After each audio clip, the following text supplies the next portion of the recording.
Praise God. Okay? So, magtuloy-tuloy po tayo sa ating pong this coming Sunday, I will be having a Independence Day. Tama po? Independence Day po, araw ng kalayaan ng bansang Pilipinas. So tonight po, we'll continue on our series about building godly character. Mahirap po bang mag-build? Sino po dito yung nakaranas ng meron kayong ginawa sa buhay po ninyo? Okay. Naggawa kayo ng puzzle. Okay. O kaya kulungan ng baboy, hindi po ba? O kaya pinaayos ninyo ang inyong dirty kitchen. Okay? O si Caleb talaga maingay si Caleb. Okay? So, pagka meron po tayong ginagawa, ay sigurado pong kinakailangan po nating mag-effort. Amen? And then, building godly character. Of course, if we want to build a godly character, we need God. Tama. Kailangan po natin. Wala po tayong magagawa. How can we have a godly character kung wala po tayong Diyos, wala po tayong salita ng Diyos na ating pong minemeditate, inaaral sa ating pong buhay. Kaya kinakailangan po, we have to make some changes. Tama? Yung po mga input po natin ng mga salita na nagmumula sa Facebook, sa YouTube, sa kung ano-ano pa mang mga source, kay Marites, kay Marisol, hindi po ba? Kay Marichu. Okay. Kinakailangan ay medyo pinuputol-putol na po natin yung mga bagay na yun at palitan po natin ng salita ng Diyos. Amen? Para magkaroon ng pagbabago ang ating pong... Sino po dito yung gusto talaga magbago ang buhay? Okay? So, ganoon din po. Alam niyo ba, pagka kumakain ka, kung gusto mo ng may pagbabago sa health mo, meron ka babaguhin sa diet mo. Tama? So it's the same thing. Kung gusto mo na mawala yung eye bag mo, so siyempre meron kang rin gagawin sa pagtulog mo. Tama? Okay. Kaya, so ganun din po. Kung gusto po natin ng promotion, meron ka rin gagawin sa trabaho mo. Papasok ka ng maaga, uwi ka na medyo late, at babawasan mo na yung pagpasok mo ng toilet, kahit na hindi break. Hindi po ba? So, meron po mga changes na dapat po nating baguhin. If you want to grow spiritually, it's the same thing. Di ba? Kinakailangan, we have to read the Bible frequently, we have to pray frequently, more often. At patuloy po tayong magpasalamat sa lahat ng mga bagay na na binibigay ng Panginoon sa bawat sa puso atin. Okay? So, building godly character requires us change and requires us to choose to be happy. Sino po dito yung gusto yung masaya kayo palagi? Okay? Amen? And happiness is a choice. Kung sa umaga pa lamang ay pipiliin mo na kagad, ay itong umagang ito, palagi akong magsasaya kahit na ma-traffic ako, hindi ko pipiliin na ako ay mainis o kahit na anong mangyari, ako ay mananatiling masaya. Amen? So choose how we are going to live that day. Piliin po natin how will we live sa araw na yun. Choose to live in faith. Tama po? Manatili po tayong maganda yung ating pong perspektibo because we live by faith and not by sight. Okay? So meron ka man nakikitang mga pangit sa kapaligiran mo, hindi po tao yung sitwasyon mo. Hallelujah. Tignan po natin na ito po ay maganda. Huwag mo tignan yung katabi mo. Okay? Okay? Hindi mo ba? Choose to live in faith and then expect to be happy. And then expect favor. Mag-expect po tayo palagi po ng favor na nagmumula po sa Panginoon. Let's expect blessings na nagmumula sa Panginoon. Let's expect God to move into our lives. Hayaan po natin na mag-expect po tayo na gumawa ng milagro ng Panginoon sa ating buhay. We expect promotions. We expect na i-bless tayo ng Panginoon. Kasi po, faith comes by expectation. Tama? Ikaw ba magtatrabaho ka, hindi ka nag-expect ng sahod? Hindi. Tama? Ikaw ba, sasakay ka ng bus kung nag-expect ka na hindi ka makakarating sa pupuntahan mo? Hindi po tama. Kaya hindi po tama. Okay? Masaya talaga sa church. Tama po? And then, so we can choose to live discouraged. Pwede mo naman piliin kung madi-discourage ka palagi, magiging defeated ka, talunan ka sa buhay. Pwede mo naman piliin na palagi kang maging malungkot. Hindi po ba? Pero wag mong gagawin yun. Okay? Because you have a chance to choose happiness. Kinakailangan piliin po natin na tayo ay at ang kasiyahan po hindi po ito automatic. Okay? Tama po? Hindi yung wag mong asahan na ang mundo ay paliligayahin ka. Okay? Dahil ikaw ay madidisappoint. Tama? Because you have to choose happiness. Okay? Kinakailangan ito ay dinidesisyonan na po natin. Kaya make up your mind that you're going to live this day happy. Okay? Sa bawat umaga, palagi po natin, ay, ito ang masayang araw sa buhay ko. Okay? Kaya napakahalaga. Hindi pa paano po natin mapipili na tayo po yung maging masaya? By gratefulness. Sa patuloy na pagpapasalamat. Panginoon, maraming salamat, buhay pa ako.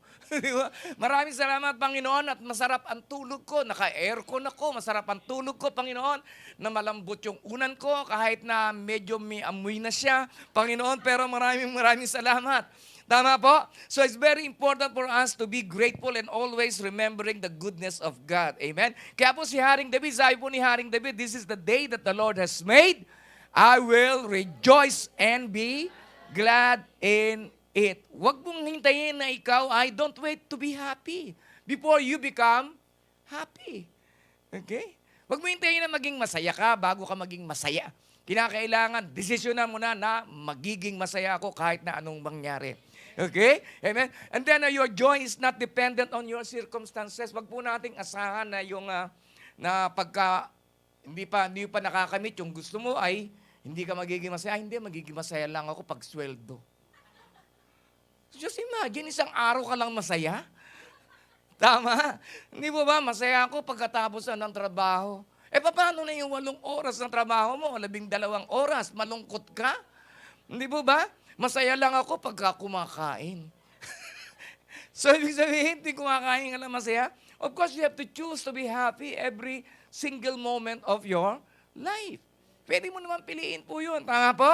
Alam niyo po, ang buhay, kaya nga po, one of my principle, hindi po ba to celebrate each other's presence? Okay? Sineselebrate ko ang presensya po ng bawat sa puso inyo. Pagka kayo dumarating, ako po yung masaya. Kung hindi kayo dumating, masaya rin ako. Okay? Amen? Because I choose to be happy no matter what. Tama po? Kaya sabi mo sa katabi mo, masaya ako ngayon talaga. Okay? Huwag mo nang hintayin na ikaw ay maging masaya pagka ikaw ay nakapag-asawa na. Huwag mong hintayin na ikaw ay maging masaya pagka ikaw ay, sana hindi na ako nag-asawa. Okay? Amen? So you have to be happy no matter what. Hindi po ba? Huwag kang maging masaya dahil wag yung magiging masaya ka lamang pagka nakapagbakasyon ka na sa Pilipinas. Ay, lungkot ko kasi 2 taon na akong di nakakauwi. Amen? Choose to be happy. Wherever you are. Kasi kung hindi ka magiging masaya ngayon dito, hindi ka magiging masaya doon. Okay? Kasi kung saan ka naroon din ang sarili mo. Where the mind goes, the man follows. Tama? Kung nasaan ang isipan mo, kaya kaya po napakahalaga that we should decide to be happy no matter what. Okay? Amen po? Okay. So sabi mo sa katabi mo, choose to be happy. Okay. Amen? Sabi po sa Philippians, whatever happens, conduct yourself in a manner worthy of the good news of Christ. Kasi napakarami yung mga bad news na naririnig. Tama? Pero kung puro good news ang naririnig mo, ikaw ay siguradong magiging masaya. Okay? Kaya whatever happens, ano po yung 4 na killjoys ng ating pong buhay? Unang-una sa lahat, yung pain. Di ba? Pagka may masakit sa katawan mo, masakit ang likod mo, masakit ang ulo mo, masakit ang braso mo, masakit ang... Di ba? Hindi ako magiging masaya kasi yung rayuma ko sumumpong na naman. Okay? So choose to be happy. Okay? At ano pa po? Yung mga taong palagi kang chinichismis. Hindi po ba? Ay, Panginoon, hindi ako masaya kasi palagi kong kinikriticize, palagi kong chinichismis. Okay? Amen? Panginoon, hindi ako magiging masaya lang ako pagka kinuha mo na sila. Okay? Ang tagal nun. Hindi po ba? So, sabihin na, habang buhay sila, hindi ka masaya. So, napakahalaga that you choose to be happy no matter what. Tama? Hindi na pa po, problema. Diba? Yung po yung mga pumapatay ng kaligayahan po natin, problema. Panginoon, dami ko problema. Alam niyo po, lahat po ng tao may problema. Okay. Meron nga pong isang cancer patient 20 tuwing gigising po siya ng umaga, ano po, kinalbo na rin po siya katulad ko. Okay, dahil cancer patient po siya. Every day, pagka gumigising po siya, nagpapasalamat po siya. Anong pinagpapasalamat mo? Sabi niya, kasi nadagdagan ng isang araw ang buhay ko. Amen? So we must be very thankful dahil hindi ka nga cancer patient. Hindi mo ba? Mas lalo na siguro kung may sakit po tayo, hindi po ba? So very, very important na tayo po ay palagi pong magpasalamat. Amen? Ano pa po yung ikaapat? Yung ikaapat yung pressure sa trabaho. Alam niyo po ba yung pressure? Ano po ba yung, ba't po hinahayaan ng Panginoon na tayo po yung ma-pressure? Nakakita na po kayo ng lobo na wala pong hangin? Walang pressure. Tama po. Mapapansin niyo po ba yon? Hindi. Ang bola, pagka walang pressure, tatalbog kaya? Hindi. Alam niyo po, ginagamit po ng Panginoon ang pressure po sa atin para po tayo mag-expand. Para mag-enlarge yung ating pong isipan, mag-enlarge yung ating pong puso, mag-enlarge yung ating pong sisidlan. Amen? Hallelujah. Kaya nga po tayo may pressure, di po ba? Pagka-giving, pressure ito. Di po ba? Pressure. Kasi may pressure ka na sa Pilipinas and then meron ka pang pressure sa giving. Alam niyo po ba yung ang pressure po natin sa giving is to enlarge our, ano po, yung ating psychological wallet. Naintindihan niyo po ako? Hello, hello. Nandiyan po ba kayo? Okay, pagkasalitang giving na, parang tumatahimik lahat. Ano po? Okay, amen? Hallelujah. So, napakahalaga po that whatever happens, conduct yourself in a manner worthy of the good news. Okay? So, sometimes, you may feel sometimes about being sad or unhappy. Hindi po ba, minsan nakakaramdam po tayo ng kalungkutan. Sino po din nakakaramdam ng kalungkutan? Okay? Okay lang po yun na minsan maramdaman po natin, pero wag po nating hahayaan na maging permanente. Choose to be happy. Piliin po natin palagi na tayo po ay maging masaya. Okay? Kaya alam niyo po, ang Holy Spirit sa tanong ganyan, oh, bakit ka malungkot? Gusto mo ganyan ka na lang palagi? Okay? Sabi mo, hindi, ayoko ng ganito. Di po ba? Kaya dapat po ay we should think happy thoughts para hindi po tayo manatili na palaging malungkot. Okay? And then happiness is a choice, not a result. Why? Nothing or no one can make you happy until you choose to be happy. Okay? Hindi yung si Pastor, parang konti ang joke ngayon. Di ako natawa. Okay. Huwag ninyo hintayin palagi na si Pastor lamang po magpapasaya po sa inyo. Huwag po nating iaasa yung sitwasyon po natin na magpapaligaya po sa atin. Napakahalaga po that paggising mo pa lang sa umaga, desisyonan mo na kagad, magpasalamat ka sa Diyos, desisyonan mo na ako ay magiging masaya. This is the day that the Lord has made. I will rejoice and be glad in it. Amen? So, number one po, remember God can bring good out of anything. Okay? Kasi nangyayari po sa atin pagka may problema, hindi po ba? Pagka may pressure, pagka may mga tao na hindi ka masyadong kursonada, nachichismis ka, hindi po ba? May nasasabi sa'yo na kahit na wala ka namang ginagawa sa kanila. Tama po? So, minsan po, yun po yung nagiging dahilan. But always remember that God can bring good out of anything. Amen? Tulad po nangyari po sa buhay ni Joseph. Si Joseph, hindi po ba? Ano pong ginawa po sa kanya? Pinagkaisahan ng mga kapatid niya, ibinenta, ipinatapon, and then napagbintangan pang rapist, hindi po ba? Nakulong, and then pagkatapos po, sabi po niya, although you intended it for evil, God intended it for good. Amen? Kaya kahit anumang pong pangit na sitwasyon, meron ka sa mga sandaling ito, kayang pagandahin ng Panginoon yan. Amen? Palakpak mo na si Lord.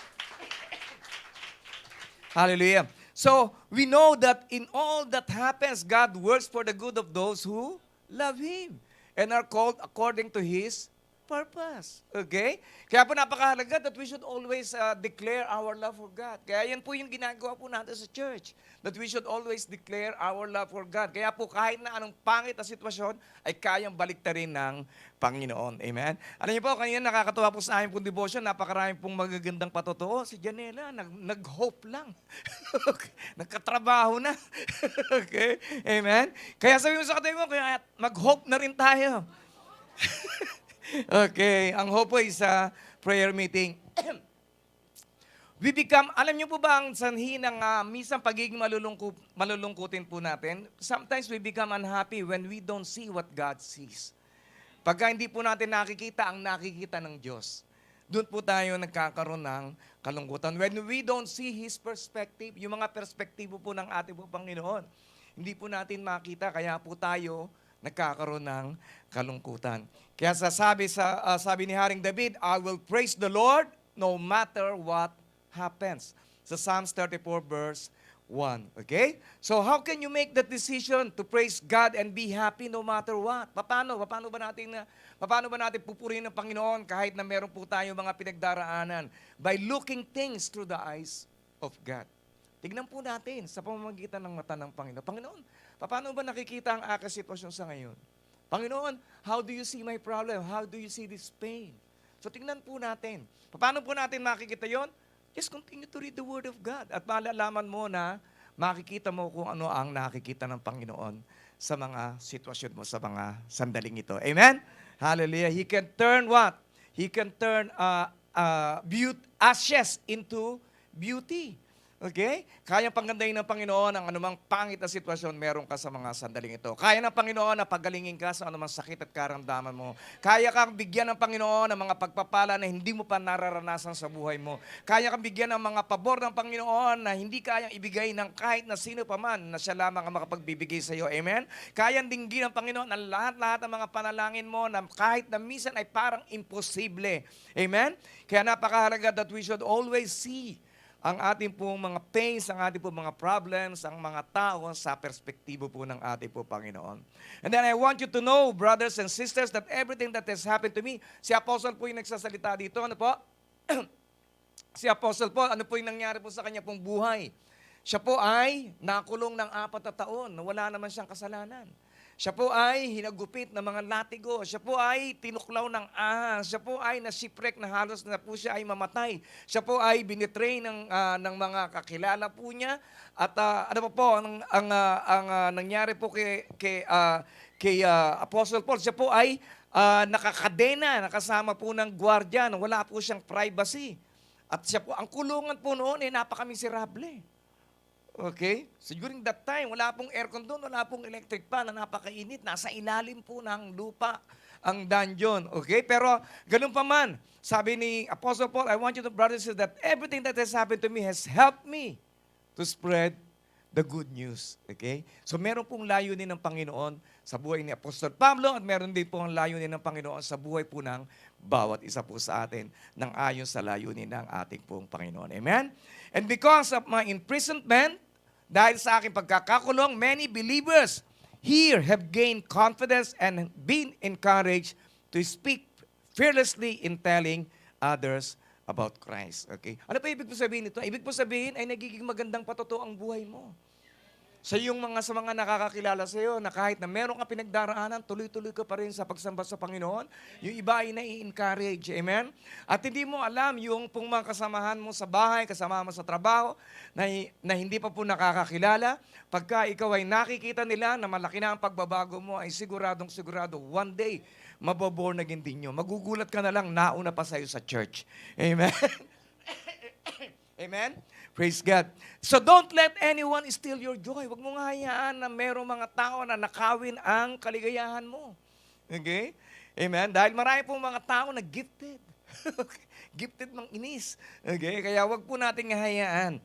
And then it's true that some others preach Christ because they are jealous of us and they like to argue. So ano po yung mga kritiko, karamihan po ng mga kritiko, alam niyo po, mga nagseselos lang yan sa'yo. Dahil mas maganda ka sa kanila. Mas blessed ka sa kanila. Amen? Hallelujah. Na mas masayahin ka kaysa sa kanila. They are critics. Di ba? They want to have something that you have, but they don't want to do the sacrifices that you do. Tama. Di ba yung mga seloso ganyan? Gusto nila yung meron ka. Pero ayaw naman nilang gawin yung mga sakripisyong ginagawa mo. Sabi mo sa katabi mo, hindi tayo yun. Amen? Okay? And then, be fearless. Huwag po tayong matakot no matter who opposes you. Sino man po yung kumakalaban sa inyo, it will be a sign to them of their downfall that God is with you. Ang Diyos ay kasama mo. Palagi kanyang ipagtatanggol and that He will save you. Okay? And then others preach from genuine goodwill. Kaya kung meron ka mga kalaban, meron ka rin naman mga kakampi. Tama? Those do so out of love and they know God's given me the work of defending the gospel. Okay? So we study doctrines. Why? So that we can defend the gospel. Okay? We study doctrines. Bakit? Kasi ito yung pundasyon mo eh. Para hindi ka mauuga-uga. Ay, ganun ba? Ay, sige, sama na nga ako sa iyo. Mas nakarinig ka naman, ay, ganun ba? Oo nga yata, parang mali yata yung... Hindi po ba? Kasi, kaya po napakahalaga that we should be deep in our doctrines, okay? That we believe that there's a Trinity, that we believe that the Bible is the salita po ng Diyos, na siya po makapagpapabago po sa atin. Para po mga doktrina pwede po nating matutunan. Okay? And then others preach Christ insincerely from a spirit of selfish ambition. Ibig sabihin, marami kang mga kalaban. There will be competitors in your life. Okay? Kaya po napakahalaga that we should, napakahilig po nila mag-compare. Compare. Ay, hindi, mas magaling ako sa iyo. Ay, mas maganda ako sa iyo. Mas mabait ako sa iyo. Mas malaki ang sweldo ko sa iyo. Okay? Marami po mga competitor. Okay? And then others just want to stir up more trouble for me and add to my pain while I am in prison. Di po ba? So napakarami. Marami po mga nagnanakaw ng atin pong kaligayahan. Pero si Apostol Pablo, hindi po nanakaw ang kanya pong kaligayahan. Bakit? Kasi nakadepende siya sa kagalakan na ibinibigay ng Panginoon sa kanya. Hindi po siya nakadepende sa mga nangyayari sa kanya pong kapaligiran. Siya po nakadepende lamang sa nangyayari sa kanyang kalooban. Amen? Nandiyan po ba kayo? Okay. So, but it doesn't really matter. The important thing is that in every way, whether for right or wrong reasons, the message of Christ is being shared. So I am happy. Sabi mo sa kanila, so I am happy. And sa kabila, and I will continue to be happy. Okay, amen. So, ano pong lesson po natin dito na kahit na naman pong pagdadaanan ninyo, kapatid, kung meron ka man nararamdaman sa katawan mo, physically, mentally, or even emotionally, bigay po natin kay Lord. Okay? Huwag po natin hayaan na nakawin ito yung ating pong kaligayahan. Okay? Amen. Kung meron mang pressure sa trabaho, may pressure sa pamilya, may pressure sa church, may pressure sa kahit na saan sa ang mga bagay na nagbumula ang ating pong pressure, huwag kang may stress. Amen. Because you're too blessed to be stressed. Sabi mo sa kanila, you're too blessed to be stressed. Okay? Amen? Hallelujah. And then may problema. Alam niyo po, lahat po ng tao may problema. Mahirap man, mayaman mo, may problema. Tama? Bata, matanda, may problema. Maganda ka man o medyo hindi ka masyadong kaganda, may problema. Tama? Malaki sweldo mo, maliit sweldo, may problema. Okay? But how we handle it, yun po, doon po tayo nagkakaiba. Amen? As a Christians, we should handle our problem correctly. Paano po natin ma-handle correctly? Of course, we have a God. Huwag mong bitbitin lahat. Okay? Kasi pag binitbit mo lahat, wala na. Di po ba? You will always pray, Lord, kunin mo na ako. Tama? Hindi ba panahon? Para kunin ka ni Lord. Amen? So, always trust God to work things out. Patuloy po tayo magtiwala sa Panginoon na, alam niyo po, there are two things that yung mga bagay na kaya po natin, control po natin.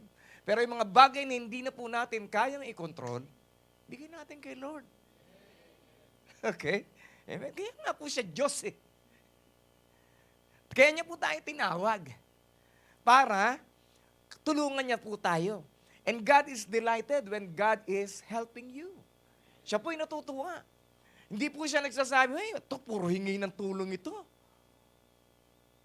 Palagi namang nawawala. Okay? Amen? So always trust God to work things out. Bigay po natin sa Panginoon yung mga bagay na hindi po natin kayang gawin. Do not let your happy trust in the Lord die away. Di ba? No matter what happens, remember your reward. Okay? Kaya po palagi pong ang Panginoon, palagi po, marunong po siya kung tayo po sumusweldo sa ating po mga employer, meron po tayong reward. Di po ba?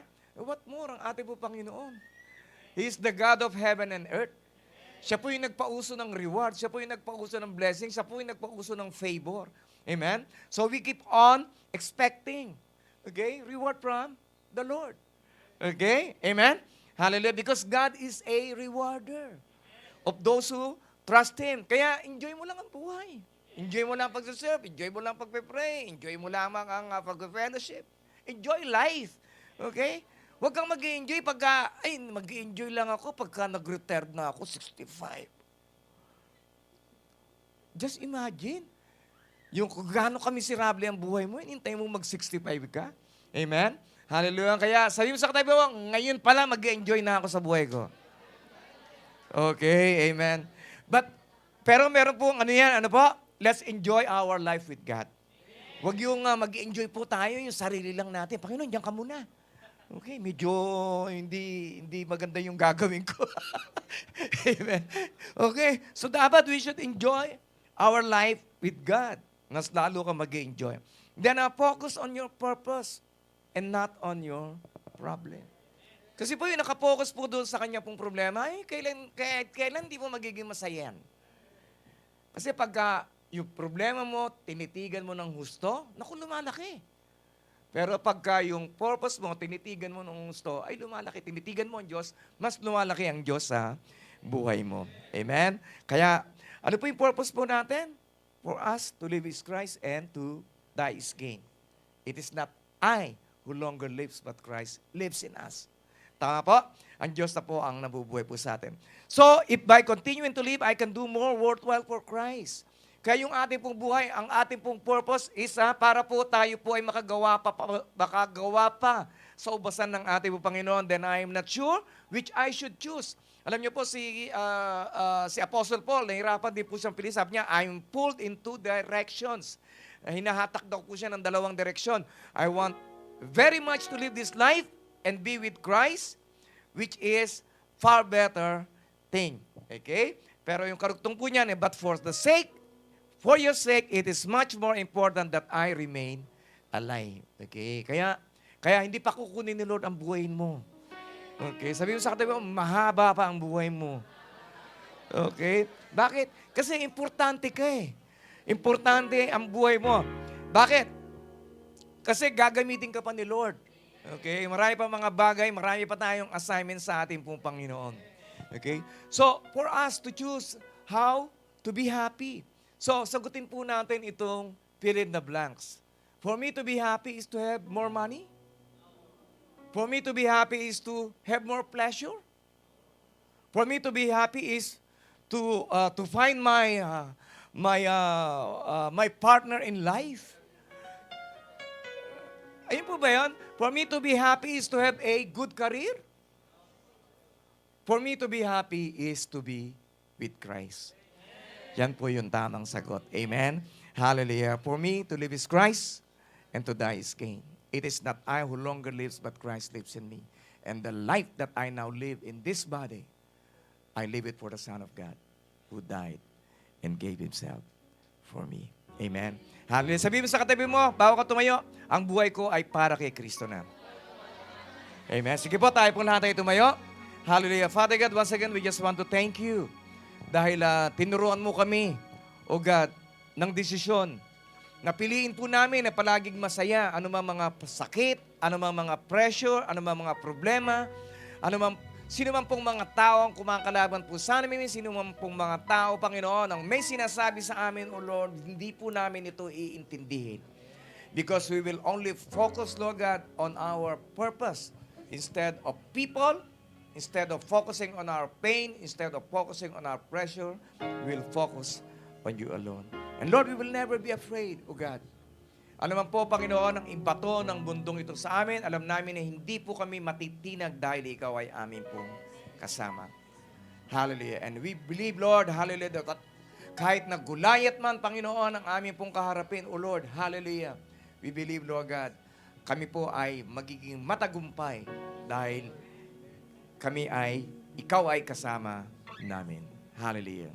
Hallelujah.